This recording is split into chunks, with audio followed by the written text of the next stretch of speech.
As we all know, it has been 2 years since the entire world got hit with a terrible disease that not only killed millions of people, but also made some very smart people do very dumb things. And in today's story, we have two groups of men, one that believes in science and takes precautions like getting vaccinated and wearing masks, and another group who think it's all a hoax perpetuated by lizard people. In the end, they learn a valuable lesson about why it's important to trust science, or at least have fun trying to learn that lesson. But first, let's get this story started. It was a beautiful day in the Kalahari Desert, and the sun was shining brightly onto nearby Meerkat colonies. The two groups had always gotten along well until recently when their views began to diverge. One colony led by the wise Elder Scout followed the scientific consensus on how to handle the pandemic. The scouts listened to scientists and took precautions seriously, wearing masks and getting vaccinated as soon as possible. Meanwhile, the other colony led by the skeptic alpha male, Dave, rejected these measures, claiming that they were part of a grand conspiracy to control everyone. The disease arrived at both colonies in a flurry of bird droppings and fleas. The symptoms were bad: fevers, weakness, and a persistent cough. But the vaccinated and masked meerkats suffered less severe symptoms than the others and recovered faster. When the disease hit Dave's colony hard, he realized the gravity of the situation. His colony was getting decimated by the disease. He'd lost his mates and pups to it, and even though he'd taken anti-parasitic drugs, they weren't enough to stop the disease from spreading through his group. Now, alone, Dave decided to pay a visit to Elder Scout in hopes of getting help. Elder Scout, upon hearing Dave's plea, told him, "I'm sorry for your loss, brother. We were all affected in the beginning. Our colony also suffered greatly, but we did everything we could to protect our people, including getting the vaccine. It truly saved us." Dave scoffed. "That stuff is nonsense. It won't do a thing against this plague. I see right through your tricks. This whole thing is a hoax to control us." Elder Scout sighed, knowing that Dave was too stubborn to listen. He said, "You are wrong, brother. The vaccine helps us to fight off this illness and protect our community. If you don't believe me, ask anyone who has received it." Dave didn't budge. Instead, he called the rest of his colony over, each of them suffering from coughs and fever. "See, they don't even care about us. They just want our land. Once we're all gone, they'll move in and take over."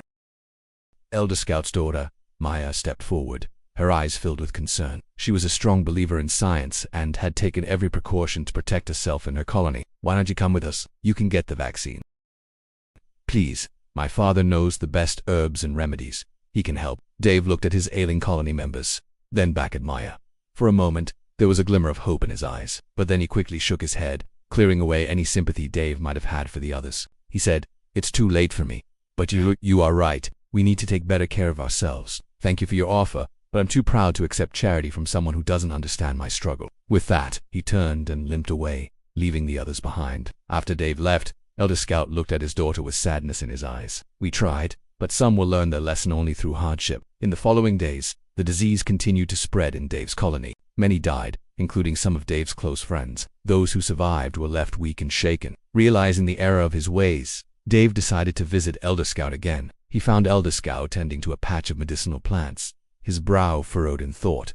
Dave hesitantly approached him. "Elder Scout, I was wrong. I should have listened to you. I put my pride aside and accepted your help.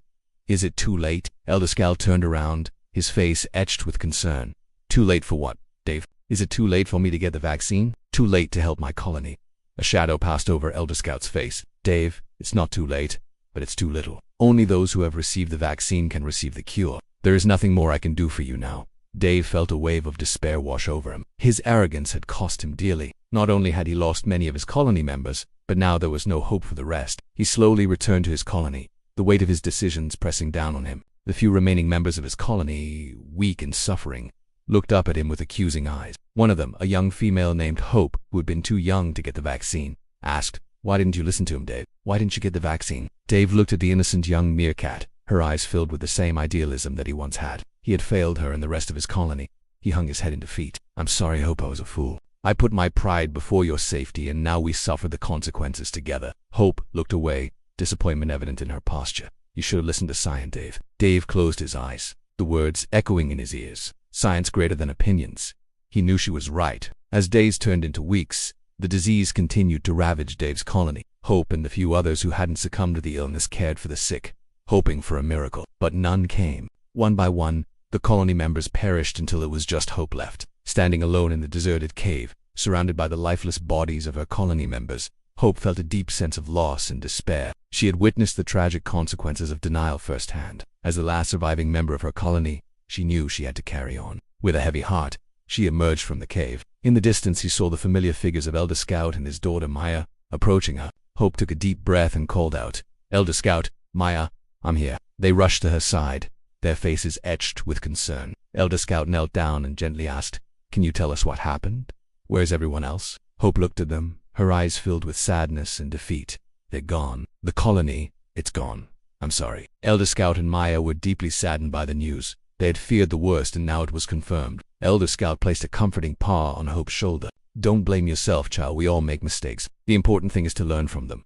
"What can I do now?" Hope asked, feeling lost and alone. Maya, always the idealist, suggested, "You can join us. You can become one of us. We will help you rebuild your life." Hope looked at them, gratitude evident in her eyes. "Thank you." And so, Hope joined the other Meerkats, sharing their food and their stories. She learned valuable lessons about resilience and the importance of listening to science. Elder Scout and Maya, true to their word, helped Hope rebuild her life. They mentored her, guiding her through the challenges she faced with patience and understanding. Over time, Hope blossomed under their guidance, becoming a strong and respected member of the new colony. As the seasons changed, the Meerkats thrived.